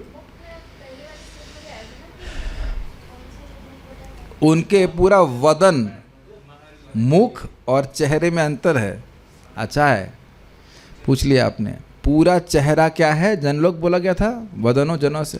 पूरा चेहरा है जनलोक, लेकिन मुख मतलब मुख विशेष रूप से अग्नि है। मुख के द्वारा ग्रहण करते हैं, आँख के द्वारा खाना नहीं खाते हैं। मुख, पूरा मुख नहीं, मुख मतलब ये मुंह वाला भाग, और वदन मतलब पूरा चेहरा। तो जनलोक को वदन कहा गया है और अग्नि को मुख कहा जा रहा है। क्योंकि वहाँ पर भी बोला गया था मुख, मुख मतलब भगवान अग्नि के द्वारा ग्रहण करते हैं, खाते हैं, ठीक है। इस पे भी बहुत झगड़ा हुआ था। द्यौरक्षणी चक्षुरभूत पतंगः पक्ष्माणि विष्णोरहनि उभे च तद्भ्रू विजृंभः परमेष्टिदिष्ण्यम् आपोऽस्य तालुरस एव जिह्वा। द्यौ, द्यौ मतलब अंतरिक्ष बोला गया था। अक्षणी तो दक्षिण, अक्षणी नेत्र के गोलक, तो अंतरिक्ष उनके आई बॉल हैं। चक्षुर अभूत पतंगः, और पतंग अर्थात सूर्य उनका चक्षु इंद्रिय है। ये अर्थ श्रीधर स्वामी लिए हैं। चक्रवर्ती बात क्या नहीं है, द्यौ से आपको लेना होगा कि ये सूर्य को इंगित करता है। मंचाक्रोशंती इत्यादि न्याय से मंच बोल रहा है, तो मंच नहीं बोल सकता है, मंच पे रहने वाले व्यक्ति बोलते हैं, ठीक है। तो उसी तरह से कह रहे हैं द्यौ से सूर्य को ग्रहण करना पड़े तो सूर्य ही भगवान का गोलक है, क्योंकि अन्य जगह भी यही बोला गया है कि सूर्य ही भगवान का नेत्र गोलक है। नेत्र गोलक मतलब ये जो आंखें दिखती हैं, आई बॉल्स। और पतंग शब्द का अर्थ था कि जितने भी चमकने वाले रूप हैं उनको भगवान का चक्षु इंद्रिय कहा जा रहा है। तेजस्वी रूप जो भी हैं उनको भगवान का चक्षु इंद्रिय कहा रहा है। नेत्र गोलक हैं सूर्य, यद्यपि सूर्य एक हैं लेकिन दोनों नेत्र भगवान के सूर्य ही हैं। और यानी नेत्र गोलक आई बॉल्स, और जो उनकी चक्षु इंद्रिय है वह है तेजस्वी रूप है। तो वहाँ कंक्लूजन हो गया था। पक्ष्माणी, पक्ष्माणी का अर्थ क्या लिया गया भाई? पलके।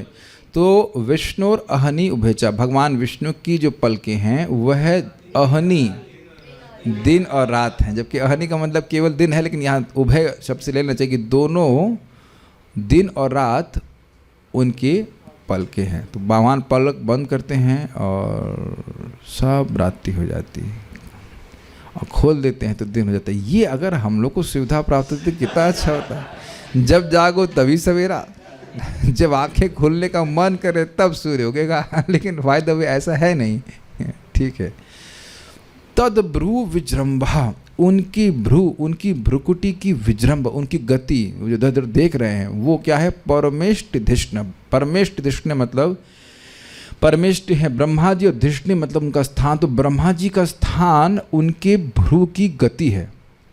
मतलब जब भगवान अनुकूल दृष्टि से देख रहे हैं, अपनी भ्रुकुटी से ब्रह्मा जी को देख रहे हैं, तो उनको ब्रह्मा जी की सत्ता पूरे ब्रह्मा जी के जीवन भर रहती है। आपो अस्य तालु, आपो मतलब वरुण देवता, जो जल, आप मतलब जल होता, जल के देवता वरुण उनकी तालु हैं। रस एवं जिह्वा, और उनकी जिह्वा ही इस जगत में रस के रूप में है। रस मतलब टेस्ट। पहुंच गए।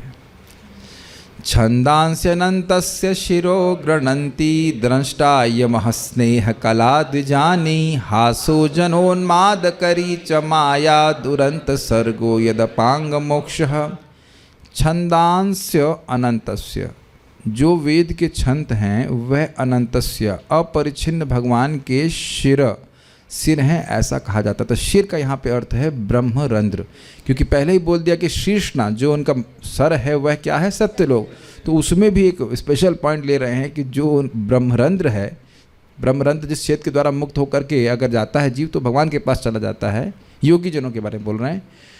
तो ये जो वेद के ऋचाएँ हैं वह उनका ब्रह्मरंध्र हैं। दंष्ट्रायमः, यमराज उनके इधर वाले दांत हैं, molars to be specific. Molar ये है आपके, भूल गई बायोलॉजी। हाँ, मोलर इधर वाले हैं जिसके द्वारा लोगों को चबाया जाता है। जो हार्ड नट्स हैं, दोज आर हार्ड नट्स।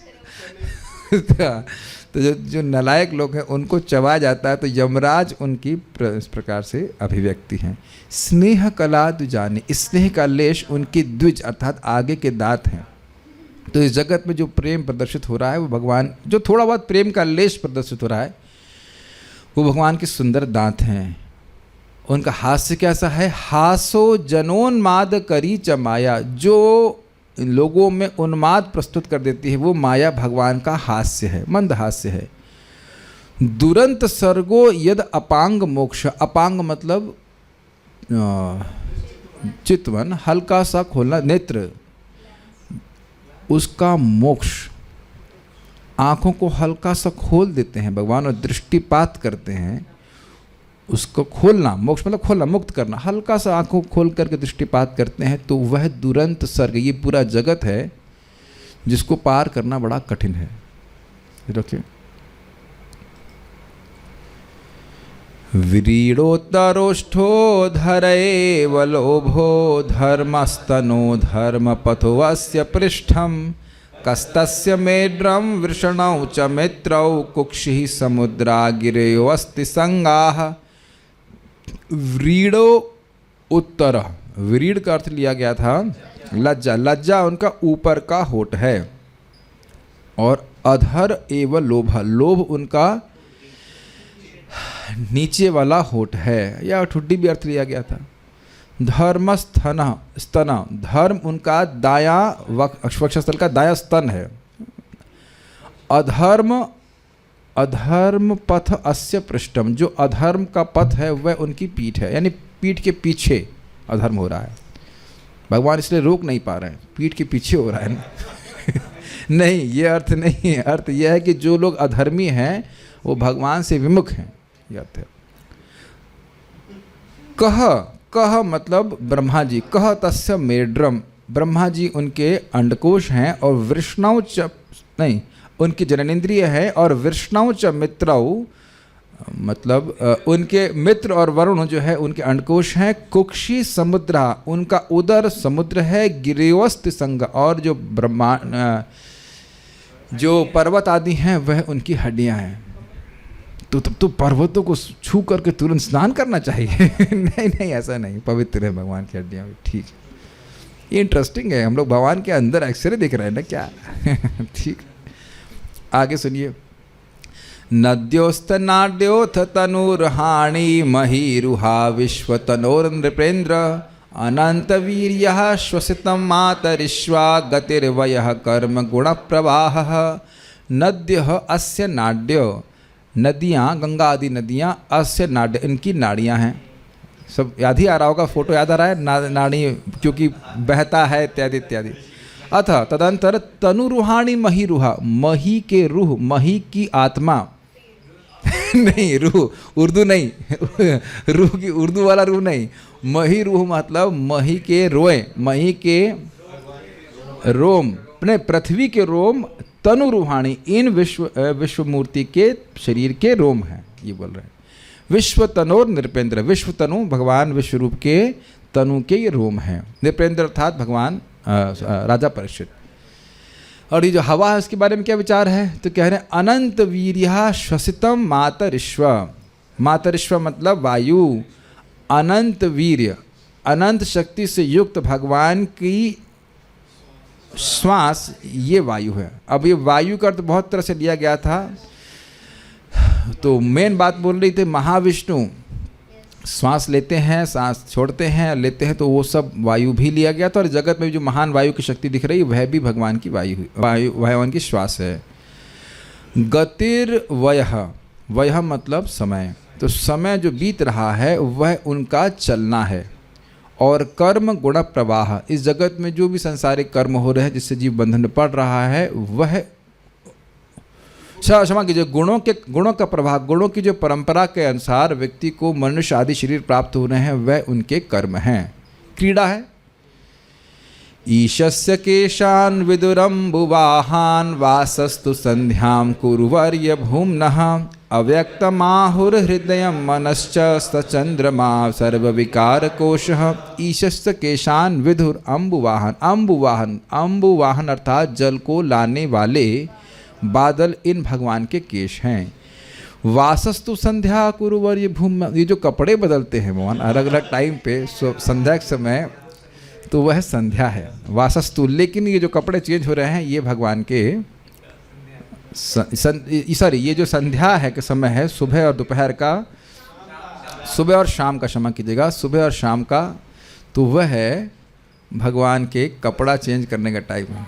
तो यानी कहने का आशय है, और एक्चुअली देखा जाए तो सही है ना, दर्शन आरती के समय भगवान कपड़ा चेंज करते हैं? शाम को सोने से पहले करते हैं, तो वो तो चले थोड़ा लेट हो जाता है, भगवान थोड़ा लेट करते हैं, पुजारी लेट करे, जो कुछ भी कारण हो, लेकिन सुबह तो ऑलमोस्ट मान के चलें कि बस सुबह होती है और कपड़ा चेंज। बल्कि ये कहा जाए तो गलत नहीं कि 5:15 बजे भगवान कपड़ा चेंज करना शुरू कर देते हैं, पुजारी थोड़ा लेट हो जाते हैं, 2 घंटा लगता है ना टाइम होने में, रसिक है थोड़ा सा, तो इसलिए लेट हो जाते हैं, नहीं तो वो तो संध्या के पहले चेंज हो जाए। लेकिन है इंटरेस्टिंग शब्द गोधूलि के बाद। वैसे ये शिक्षा हमको जरूर मिल रही है कि कपड़ा जरूर चेंज कर लेना चाहिए, एटलीस्ट कपड़ा ना करो, कम से कम स्नान तो करके आ जाना चाहिए संध्या के समय में, ठीक है, संध्या के पहले। चलिए, अव्यक्तमाहुर हृदयम मनश्च। अव्यक्त अर्थात प्रधान, उसको भगवान का हृदय कहा जाता है, हृदय का अर्थ बुद्धि। मनश्च स चंद्रमा सर्व विकार कोश, जो सभी में हर प्रकार की औषधि आदि के विकार को या उनमें रस भरता है, सभी विकार का कोश है, वह चंद्रमा उनका मन कहलाता है। विज्ञान शक्ति महिमा मनंती सर्वात्मनो अंतःकरणम गिरित्रम अश्वाश्वतैर्युष्ट्र गजा नखानी सर्वे मृगः पशवः श्रोणि देशे। विज्ञान शक्ति, उनकी व्यवसाय शक्ति, संकल्प शक्ति, महिम अर्थात महतत्व है, आमनंती ऐसा कहते हैं। कौन कहते हैं? वेदज्ञ लोग कहते हैं। ये बात स्मरण रखना होगा। सर्वात्मनः अंतःकरणम गिरित्वम, सभी सर्वात्मा भगवान का अंतःकरण क्या है? शिव जी, गिरित्रिम। अंतःकरण का अर्थ अहंकार, शिव जी हैं। अश्वाश्वतरीयुष्ट गजा नखानी, अश्व यानी कि घोड़े, अश्वतरी अर्थात खच्चर, उष्ट मतलब ऊंट, इससे परिचय आगे भी होने वाला है, गज मतलब हाथी, और कुछ रह गया? हाँ ठीक है। ये भगवान के नखानी यानी नाखून है। सर्वे मृगः पशवः श्रोणि देशे, मृग यानी हिरण आदि जो अन्य बाकी पशु हैं वह उनके श्रोणि प्रदेश, कमर के प्रदेश में स्थित हैं, ये वो समझना होगा। हाँ, आगे पक्षियों को छोड़ दिया क्या आपने? तो कहते नहीं, वयांसि तद व्याकरणम विचित्रम मनुर्मनीषा मनुजो निवासः गंधर्व विद्याधर चारणाप्सरः स्वरस्मृतिरसुरानीक वीर्यः। ये तो आप देख रहे होंगे कि वहाँ मेहनत करने से अब यहाँ समझने में एकदम आसान लग रहा है, और ये जो व्यक्ति अब आज पहली बार सुन रहा होगा उसके तो अब लेफ्ट राइट ऊपर कॉर्नर से सब जा रहा होगा, है ना? आप लोग को एकदम सहज लग रहा है कि नहीं? यस। तो ऐसा नहीं कि वहाँ हम लोग अब समान शब्द इस्तेमाल करें, फर्जी में ही मेहनत कर रहे थे। वो एक बार आपने सुन लिया है तो दिमाग में घुस गया है, दोबारा पढ़ेंगे तो कठिनाई नहीं होगी समझने में। It is very very helpful. इसीलिए मैं अब निवेदन यही करता हूँ कि बैठ करके व्यक्ति बड़े ध्यान से सुने, चाहे वो जूम पे भी सुन रहा है। अब हम नहीं कर पा रहे तो हम कुछ नहीं कर सकते, हर एक व्यक्ति जितना कर ले उतना अच्छा है, लेकिन यदि आँख गड़ा करके नहीं देखा है तो इतना तेज़ी से नहीं समझ में आएगा। यहाँ तो आँखें गड़ानी ही पड़ती हैं, आँखें हम बंद नहीं होने देते हैं, ध्यान नहीं करने देते हैं। जूम पे मेरा कोई कंट्रोल नहीं है, जैसे चाहे वैसे करें, बट इसी के लिए मानव जीव है। चलिए, वयांसी अर्थात पक्षी, तद व्याकरण, उनकी व्याकरण, उनकी तद व्याकरण विचित्रम, उनकी विचित्र अत्यंत कलात्मक शिल्प कला है। एक और दूसरा अर्थ है शब्दावली। तो क्यों भाई? वो विभिन्न प्रकार के पशु पक्षियों में विभिन्न प्रकार के रंग देखे जाते हैं, तो वह सब भगवान के शिल्प कला है, और वह बहुत सुंदर सुंदर शब्द बोलते हैं। सभी लोग कू नहीं बोलते हैं। कौवा भी कू कू बोलने लगे तो बोरिंग लगेगा कि नहीं? कौवा काँव काँव करेगा, ये कू कू करेगा, और मयूर कुछ भी टैटा करता है, जो भी करता हूँ अलग अलग करता है, और मुर्गा वो क्या बोलता है, कुकड़ों को करता है। सबके अलग अलग शब्द हैं, तो यह सब भगवान की शब्दावली है। ओके। मनुर्मनीषा, मनु यानी स्वयंभू मनु उनकी बुद्धि है। मनुजो निवास, मनु से उत्पन्न मनुष्य उनके निवास स्थान, अर्थात मनुष्य जीवन विशेष रूप से ईश साक्षात्कार के लिए है। ठीक। गंधर्व विद्याधर चारण अप्सर, गंधर्व विद्याधर चारण और अप्सराएं, ये स्वर स्मृति, उनकी स्वर स्मृति हैं, सारेगामा पाधानी इत्यादि, और असुरानीक वीर्यः, असुरों का सेना उनका पराक्रम, वीर अर्थात पराक्रम में अगर पाठ भेद ऐसा हो कि स्वर स्मृति रसुरानीक वर्य, तो होगा कि भाई गंधर्वादी जो हैं वह उनके स्वर हैं सारेगामापा, और उनकी स्मृति हैं असुरों में सर्वश्रेष्ठ प्रहलाद महाराज। ठीक है, आगे पढ़ते हैं। तो यहाँ पे जीवों को देख करके भी भगवान का स्मरण करना है। ये क्लियर समझ में आ गया? मैं ट्रांजिशन नहीं बता पाया, लेकिन पाताल आदि का स्मरण करके भगवान का स्मरण तो करना ही है, और अब जीवों का स्मरण करके भी भगवान का ही स्मरण करना है। ये बातें चल रही हैं, अब उसको पकड़ लेना कब ट्रांजिशन हुआ उसकी। ब्रह्माननं छत्रभुजो महात्मा विडुरुरंग्रिश्रित कृष्ण वर्णः नानाभिधा बीजगणोपपन्नो द्रव्यात्मकः कर्म वितान योगः। इससे पहले मैं इसको समझाऊं, जरा देख लेते हैं कि कहाँ से ट्रांजिशन हुआ था।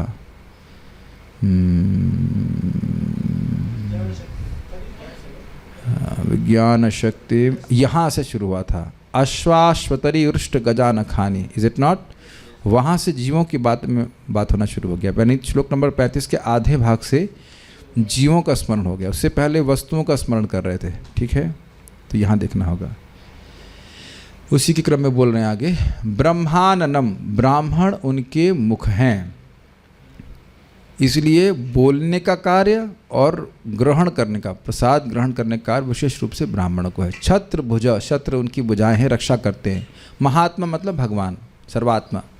विड उरु, वैश्य उनकी जांघें हैं, और अंगश्रित कृष्ण वर्णा, उनके चरणों में आश्रित कृष्ण वर्णा शूद्र हैं। नानाभिधा भीज गणोपपन्नो, नाना अभिधा विभिन्न प्रकार के नामों से, नाना मतलब विभिन्न और अभिधा मतलब नाम, तो विभिन्न प्रकार के नामों से जाने जाने वाले अभिज्ञ गण, यष्टव्य गण, जिनकी यज्ञ द्वारा उपासना होनी चाहिए, वे देवतागण उपपन्न, उन्हीं महात्मा उन्हीं भगवान में स्थित हैं, सन्निहित, अलग नहीं हैं।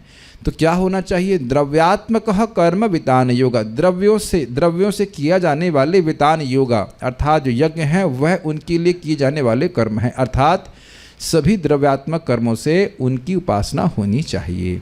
और भगवान की उपासना हो जाएगी तो सभी देवताओं की उपासना हो जाएगी, क्योंकि वह उसमें उपपन्ना, उन्हीं में वह स्थित हैं। अब वह उपसंहार कर रहे हैं, इस बात का वर्णन कर दिया गया है। अब कह रहे हैं इससे अधिक और कुछ नहीं है। ईयांसावीश्वर विग्रहस्य यः सन्निवेशः कथितो मयाते संधारिते अस्मिन् वपुषिस्थविष्टे मनः स्वबुद्ध्या नयतोस्ति किंचित। यान मतलब ये सब जो मैंने वर्णन किया। असौ ईश्वर विग्रह से, इन भगवान ईश्वर के विग्रह के, यह सन्निवेश जो सभी इसमें अवस्थित हैं, कथित हो मयाति, ये मेरे द्वारा आपको कहा गया। संधारिते अस्मिन् वपुषि स्थविष्टे, एक बात समझ गए, यादृशी की बात हो रही थी तो उसका वर्णन 37 तक समाप्त हो गया। वो धारणा कैसी है, तो अब उसको उपसंहार कर रहे हैं, कह रहे हैं संधारते अस्मिन् वपुषि स्तविष्ट, इस स्थविष्ट, इस स्थूल रूप में व्यक्ति को, मन को संधारिते, सम्यक रूप से एकाग्र करना चाहिए। कैसे करूं? तो कह रहे हैं स्वबुद्ध्या, अपनी बुद्धि के द्वारा करना चाहिए। न यतः अस्ति किंचित, इसके अलावा और कुछ नहीं है, इसलिए इसके अलावा और कुछ है नहीं जगत में, तो इसलिए भगवान में ही अपने मन को एकाग्र करना चाहिए, अर्थात भगवान को देख करके किसी और वस्तु का स्मरण नहीं करना चाहिए, उसमें भोग बुद्धि का निर्माण कभी नहीं होने देना चाहिए। यह सुखदेव गोस्वामी जी की शिक्षा है। और अगर करेंगे तो ये दिक्कत होगी। तो यहाँ पे ना नहीं कह रहे कि अब इस प्रकार से जब मन को भगवान में ही लगाए रखा, वस्तुओं यानी पाताल आदि यानी वस्तुओं को, भौतिक पदार्थों और जीवों को देख करके और उनका अभेद भगवान से मानते हुए आपने स्थूल धारणा करी, अब इससे मन पवित्र हो गया। अब मन को भगवान के दिव्य स्वरूप में ही लगाना चाहिए। वह बात बता रहे हैं, भक्तियों के बारे में बता रहे हैं, और इससे दूसरा अध्याय अब लिंक हो रहा है। स सर्वधीवृत्त्यनुभूत सर्वा आत्मा यथा स्वप्न जनेक्षितैकः तम सत्यमानंद निधिं भजेत नान्यत्र सज्जेत यत आत्मपातः। स सर्व स अर्थ है उस योगी को सर्वधी वृत्ति अनुभूत, जो भगवान सभी की बुद्धि की वृत्ति के द्वारा सबका अनुभव करते हैं, सर्वात्मा जो सभी की आत्मा हैं। तम सत्यम आनंदम निधिम भजेता, उन भगवान का भजन करना चाहिए जो सत्य हैं। भूतकाल वर्तमान भविष्य काल में उनकी स्थिति बनी रहती, एक रस बनी रहती है, और आनंद की निधि आनंद के सागर हैं, उनका भजन करना चाहिए। यानी कि अब उसको वस्तुओं को देख करके भगवान का स्मरण नहीं करना चाहिए, सीधे भगवान का स्मरण करना चाहिए, सीधे भगवान के दिव्य रूप में धारणा करनी चाहिए। तो मानो पूछे कि क्या कहना चाहते, सभी की बुद्धि के द्वारा देख रहे क्या है, तो कह रहे हैं यथा स्वप्न जना इक्षतः एकः। यद्यपि व्यक्ति अपने स्वप्न में अकेला ही होता है, लेकिन अपनी बुद्धि के द्वारा वह बहुत सारी वस्तुओं का निर्माण कर लेता है और उनको देखता है। स्वप्न जन का मतलब है स्वप्न में देखे जाने वाले लोग, और इक्षतः मतलब अनुभव करता है। तो उसी प्रकार से भगवान एक हैं, लेकिन वह इस जगत में सभी वस्तुओं और व्यक्ति को देखने वाले एकमात्र दृष्टा हैं, और वही सबकी बुद्धि की वृत्तियों को चला रहे हैं। मैं ये बताना भूल गया था बात की, हम लोग दृष्टा नहीं हैं, हम उतना ही देख रहे हैं जितना हमको दिखाया जा रहा है। It's quite frightening, not frightening but it's quite astonishing। हम लोग को अहंकार रहता है कि हम बहुत देख सकते हैं, लेकिन देखिए अगर सुनने के बारे में सोचे तो हम केवल वैखरी शब्द सुन सकते हैं। जो मैं बोल रहा हूँ वही आप सुन सकते हो, जो मैं सोच रहा हूँ वो नहीं सुन सकते। अच्छा है कि नहीं सुन सकते लेकिन इस जगत में जो लोग सोच रहे हैं, अगर वह भी हम सुनने का सामर्थ्य प्राप्त कर लें, जो कि है देवताओं का, और यहाँ पे भी कुछ लोगों को सिद्धि प्राप्त होती तो वो पकड़ लेते हैं आपकी बात को, क्या सोच रहे हैं यह भी आप वो समझ पाते हैं। तो ऐसा मत सोचिए, समझ पा रहे मैं क्यों बोल रहा हूँ।